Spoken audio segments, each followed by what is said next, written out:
Welcome back, students.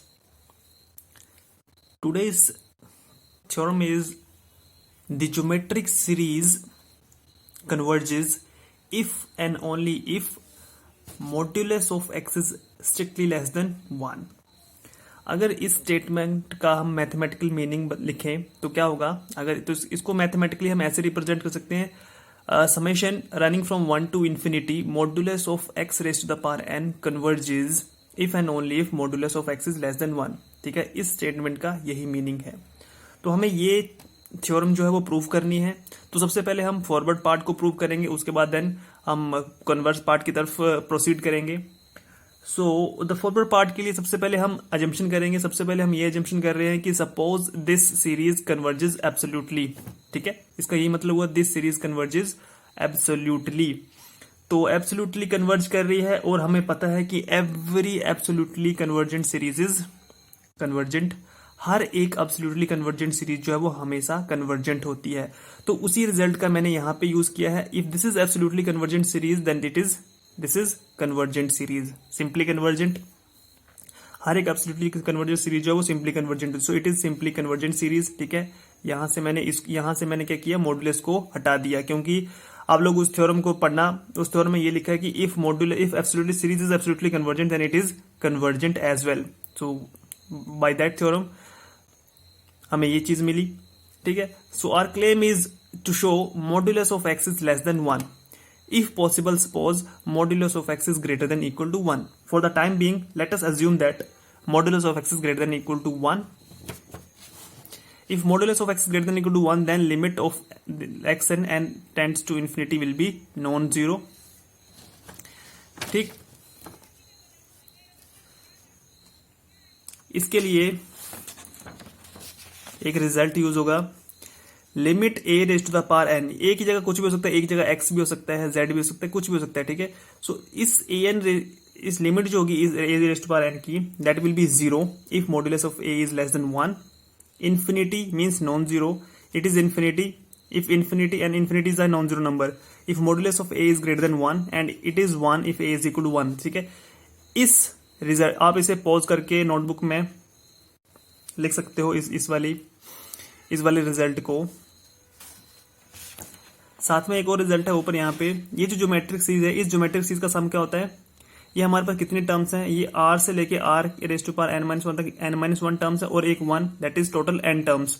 तो 1 minus r raise to power total number of terms, that is n terms we have, divided by 1 minus r, that is r is your common difference. So r is your, so this is possible if r is less than 1. दोनों results को आप notebook में note down कर सकते हो. So by this result, if modulus of x is greater than equal to 1, देखो दोनों के केस में greater than 1 के केस में it is infinity is a non-zero number, and equal to 1 के केस में it is 1 and 1 is also a non-zero number. So if modulus of a is greater than equal to 1, then this limit is non-zero. So if this limit is non-zero, then series does not converge. इस result को भी मैं करवा चुका हूं अपने video lecture में. अगर आपको याद नहीं आ रहा है कि ये रिजल्ट कौन सा है, तो ये देखो,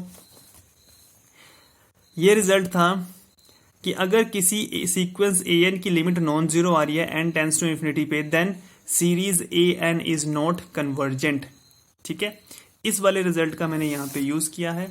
सो इस सीक्वेंस की लिमिट जो है वो नॉन जीरो आ रही है. It means that this series does not converge, which is a contradiction, क्योंकि सीरीज क्या है? Series is convergent.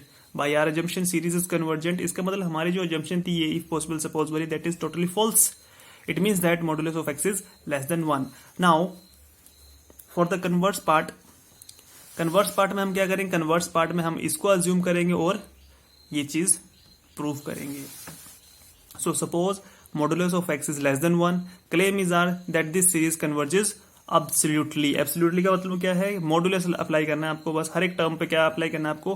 हर एक टर्म पे आपको मोड अप्लाई करना है. It means that series action converges absolutely. तो एक सीरीज कन्वर्जेंट कब होती है? एक सीरीज कन्वर्जेंट तब होती है अगर उसका sequence of SOPs, sequence of purchase जो है वो कन्वर्जेंट हो. तो इसको हमने मान लिया let S n to be modulus of x plus modulus of x square up till modulus of x raise to the power n. This is the SOPS sequence of partial sums.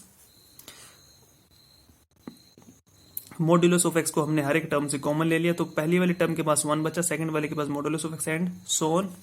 ठीक, अब इस वाले result को हमने यहाँ पे apply किया है। नाउ देखो it is of the form this, यहाँ पे आर क्या होगा, r is your modulus of x. So हमने इस वाले रिजल्ट को यहाँ पे अप्लाई किया है, 1 minus modulus raise to power n, n is the total number of terms divided by 1 minus mod x.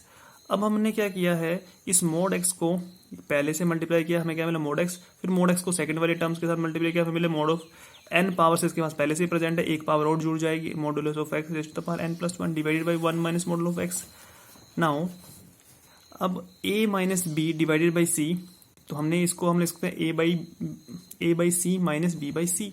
So modulus of x by this and minus this by this, यही चीज की हमने यहाँ पे modulus of x divided by 1 minus modulus of x minus modulus of x raise to power n plus 1 divided by 1 minus modulus of x।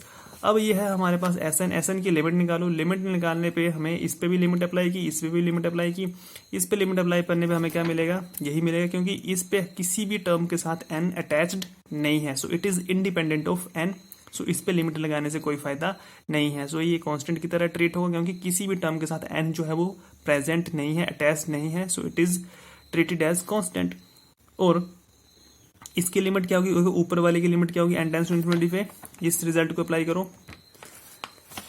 If modulus of a is less than 1, यहाँ पे modulus of x क्या है, modulus of x is less than 1, इसका मतलब modulus of x raise to power n, n plus 1, n plus 2 सबकी limits क्या होंगी 0। सो ऊपर वाले की लिमिट क्या हो जाएगी 0, और 0 अपॉन समथिंग इज ऑलवेज 0, क्योंकि नीचे वाला जो टर्म है वो तो इंडिपेंडेंट है n के, that is free of n से फ्री है। सो इसकी लिमिट क्या हो जाएगी 0। ठीक है, सो लिमिट क्या आ जाएगी, modulus of x divided by 1 minus modulus of x। सो इसका मतलब क्या है कि Sn जो है वो एक कन्वर्जेंट सीक्वेंस हुआ। Sn is a convergent sequence and it converges to modulus of x divided by 1 minus modulus of x। Sn convergent आ गया, SOPS कन्वर्जेंट है, इसका मतलब है कि सीरीज भी कन्वर्जेंट होगी।